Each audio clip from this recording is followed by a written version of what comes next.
Bismillahirrahmanirrahim. Assalamu alaikum 7th class students. Our name is here for a maths lecture. Students, our 9th lecture is about page number 84 and exercise number 6.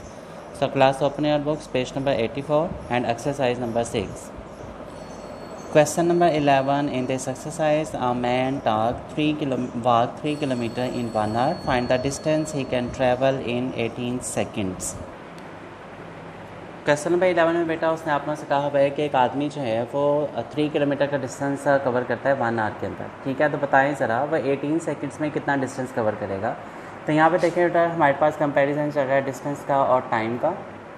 ठीक है, हमारे पास अगर 3 kilometre का distance है 1 hour में cover कर रहा है, तो पहले मैं इन आवर्स को और इन किलोमीटर्स को कन्वर्ट करूँगा मीटर्स में और आवर्स को कन्वर्ट करूँगा सेकेंड्स में, क्योंकि उसके बाद की हमारे पास जो डिमांड कर रहा है वो सेकेंड्स में कर रहा है। ठीक है, हम लोगों ने 1 आवर में how many seconds in 1 hour 360 seconds, मैंने आवर्स को कन्वर्ट कर लिया सेकंड्स में। उसके बाद किलोमीटर्स को मीटर्स में कन्वर्ट किया। 100 metres in 1 kilometre, 100 multiply 3 is 300 metres. Understand. उसके बाद उसने कहा कितना डिस्टेंस कवर करेगा in 18 seconds. It means that मेरे पास यहाँ पर जो अननोन वैल्यू आ रही है वो डिस्टेंस की तरफ आ रही है और टाइम मेरे पास है 18 सेकंड्स का। यहाँ से मेरे पास जो वैल्यू आ रही है वो तो आ रही है डायरेक्ट प्रोपोर्शन में। बेटा अगर टाइम ज़्यादा होगा तो वो ज़्यादा डिस्टेंस कवर कर पाएगा, अगर टाइम कम हो जाएगा तो वो कम डिस्टेंस कवर कर पाएगा। It means that it's the direct variation. And in direct variation जो नीचे वाली वैल्यू होती है वो मैं ऊपर लिख देते हैं और ऊपर वाली जो वैल्यू होती है वो नीचे लिख देते हैं। Equal 18/360, 300 at the side in divide on the other side convert into multiplication is the transposition method. 0 and 0 cancel. 18 1s are 18, 18 2s are 36, 2 1s are 2 and 2 15s are 30. It means that कि वो 18 seconds में 15 metres का distance जो है वो cover करेगा। Question number 12 is if 8 men can do a job in 12 days, how long will 24 men take to complete it? उसने कहा 8 आदमी जो मिलकर वो एक जॉब करते हैं 12 डेज़ में, तो बताएं ज़रा कि 24 man take to complete it. बताएं ज़रा कि 24 आदमी इस काम को कितने दिनों में कंप्लीट करें। इन question number 12 man and days हमारे पास इस तरह से है, अगर 8 आदमी मिलकर एक काम को 12 दिन में कंप्लीट करें तो बताया जाए 24 आदमी कितने दिनों में कंप्लीट करेंगे। जब आदमी कम थे तो ज़्यादा दिन लगेंगे काम को कंप्लीट करने में, जब आदमी ज़्यादा हो जाएंगे तो दिन जो होंगे वो कम पर हो जाएंगे। It means that it's the inverse variation. And in inverse variation हमारे पास जो वैल्यू होती है 8/24 हम लोग इसे वैसे लिख देंगे, बट यहाँ पर मेरे पास जो डायरेक्ट वेरिएशन का सिंबल है इसलिए मैं ऐसे लिखूँगा x/12, क्योंकि इसका एरो ऊपर डायरेक्शन में। ठीक हो गया। 12 जो at this side in division on this side convert into multiplication.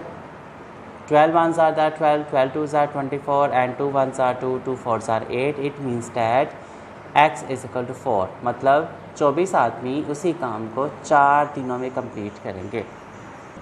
Question number 13 if 6 men can do a piece of work in 20 days, 6 आदमी जो है वो एक काम के हिस्से को 20 दिनों में कंप्लीट करते हैं। How many extra mans should be engaged to do the job in 15 days। उसने कहा कितने आदमी और लगा दिए जाएं कि हमारे पास वही काम जो है 15 दिन में कंप्लीट हो। क्वेश्चन नंबर 13 यहाँ पे हम लोग कंपैरिजन करेंगे आदमियों का और डेज का। पहले 6 आदमी थे और 20 दिन में काम कंप्लीट कर रहे थे। उसने कहा कितने आदमी और लगा दिए जाएं कि हमारे पास वही काम जो है 15 दिन में ख़त्म हो जाए। इसका वेरिएशन तो ऊपर की तरफ ही मूव करेगा, लेकिन अब हम लोग इसे देखते हैं। ठीक है, यहाँ पर मेरे पास है अगर आदमी कम होंगे तो दिन ज़्यादा लग रहे हैं, अगर दिन कम करने हैं तो हमें आदमी ज़्यादा लगाने पड़ेंगे। ठीक है, तो उसने यही आप लोग से पूछा कितने आदमी और लगा दिए जाएँ। इट मीन्स दैट कि वो उसे ज़्यादा करने के चक्रों में, तो फिर हमारे पास ये इन्वर्स वेरिएशन आ जाएगी। x/6 तो हमारे पास वैसे आ जाएगा, 20/15 हम लोग इस तरफ लिख देंगे क्योंकि ये इन्वर्स वेरिएशन थी। 6 को दूसरी साइड पर जाकर मल्टीप्लाई करेंगे तो हमारे पास आ जाएगा 3 5s are 15 and 3 2s are the 6। ठीक है, 5 1s are 5 and 5 4s are 20।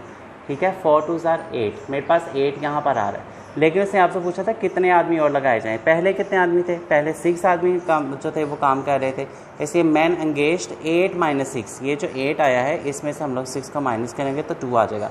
It means that कि 2 आदमी अगर हम लोग और लगा दें तो हमारे पास वही काम जो है वो 15 दिन में ख़त्म हो जाएगा। बेटा क्वेश्चन नंबर 14 और 15 जो है वो दोनों एक जैसे हैं। यहाँ पर 14 वाले क्वेश्चन को देखिएगा।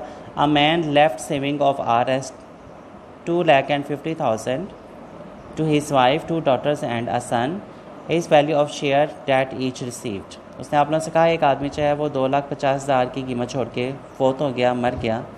अब वही रकम चाहे उसकी एक बीवी, 2 बेटियां और 1 बेटे के अंदर आप लोगों ने डिवाइड करनी है।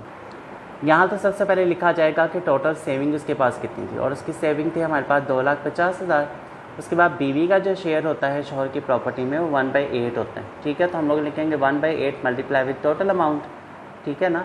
8 3s are 24। अब इसकी कैंसिलेशन को ज़रा देखिएगा, 8 3s are 24, 1 carry, 8 1s are 8, ठीक है। हमारे पास 2 कैरी चले गए, 8 2s are 16, understand, 4 carry, 8 5s are 40 and 0, understand class. 31,250 rupees ये हमारे पास आ गया बीवी का हिस्सा।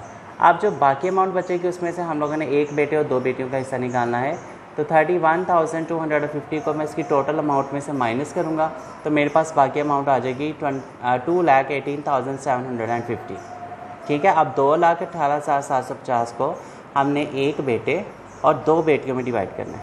डॉटर्स एंड सन रेशो 2:1, क्योंकि 2 बेटियां थीं और 1 बेटा था, ठीक है। बेटियों का जो शेयर होता है वो 1 होता है, इसलिए लिखा गया 2 multiply with 1 is equal to 2। बेटे का हिस्सा जो होता है वो डबल होता है, इसका मतलब 1 मल्टीप्लाई 2 इज़ 2, अंडरस्टैंड बेटा। 2 + 2 मेरे पास यहाँ पर रेशो आ रही है 2:2, sum of ratio is 2 + 2 is 4, ठीक है। अब मैं यहाँ पर निकालूंगा daughter's share, and daughter's share is 1/4, क्योंकि बेटी का एक हिस्सा होता है इसलिए 1/4 मल्टीप्लाई विद जो अमाउंट हम लोगों ने यहाँ पर निकाली थी, जो रिमेनिंग था 2,18,750 रुपये, और मैंने यहाँ पे लिखे।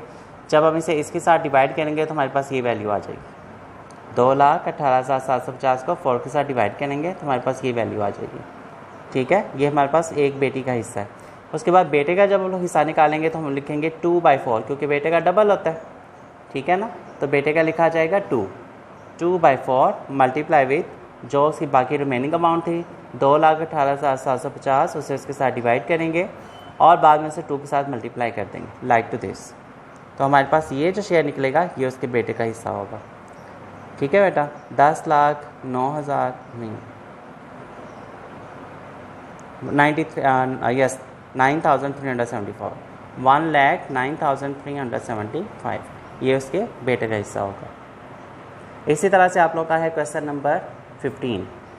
क्वेश्चन नंबर 16 के लिए आप लोग पहले बुक पे आ जाएं। क्वेश्चन नंबर 16 में से आपने से कहा divide Rs 60,720 profit among the 3 partners of a firm in the ratio 2:3:7, what the share of each। और इसके साथ ही आप लोग के पास 17 क्वेश्चन है। The angle of the quadrilateral are the ratio 3:4:6:7, find the measure of the angles. Hint उसने आप लोगों को दिया हुआ है the sum of angles of quadrilateral is 360। हमें पता है कि क्वाड्रिलेटरल का जो सम होता है एंगल्स का वो 360 होता है, क्योंकि उसके अंदर 4 एंगल्स होते हैं, इसलिए हमारे पास उसका सम जो होता है वो 360 होता है। यहाँ पे आप लोग को क्वेश्चन नंबर 17 बताऊँगा, क्योंकि 16, 17 और 18 जो है वो सेम मेथड पे हैं। क्वेश्चन नंबर 17 में सबसे पहले हम लोग लिखेंगे रेशो बिटवीन एंगल्स। जितनी उसने हमें रेशो दी हुई थी 3:4:6:7, बाद में मैं उनका सम कर लूँगा। सम ऑफ रेशो इज़ 3 + 4 + 6 + 7 इज़ 20। ये मेरे पास उन रेशोज़ का सम आ गया। सम ऑफ एंगल्स कितना होता है क्वाड्रिलेटरल का, वो 360 होता है। तो फर्स्ट एंगल जो फर्स्ट रेशो है फर्स्ट एंगल को शो करेगी, सेकंड रेशो सेकंड एंगल को शो करेगी, थर्ड रेशो थर्ड एंगल को शो करेगी, और फोर्थ रेशो फोर्थ एंगल को शो करेगी। तो फर्स्ट एंगल के अकॉर्डिंग मुझे क्या लिखना पड़ेगा, पहली रेशो मेरे पास 3 है तो मैं यहाँ पे लिखूँगा 3/20 मल्टीप्लाई विथ 360 जो उसका टोटल एंगल था, ठीक है, जो उनके सम एंगल्स का सम है। 0 and 0 cancel, 2 18s are 36, 18 3s are 54। First angle जो मेरे पास वो 54 डिग्री का है। इसी तरह से सेकंड एंगल है, सेकंड एंगल इक्वल टू 4/20, क्योंकि मेरे पास सेकंड रेशो जो थी वो 4 थी, इससे मेरे पास आ गया 4/20 multiply with 360। 0 and 0 cancel, 2 18s are 36 and 18 multiply 4 is 72। Third angle is 6/20 multiply with 360, 0s cancel, 18 6 are 108 degree. Fourth angle is 7/20 multiply with 360 cancel, 2 18s are 36, 18 7s are 126। So class ये हमारे पास है question number 11 to question number 18, ठीक है। आप लोगों का question number 18 जो है और 16 जो है बिल्कुल सेम क्वेश्चन नंबर 17 की तरह है। तो बेटा do practice at home. God bless you बेटा, अल्लाह हाफिज़।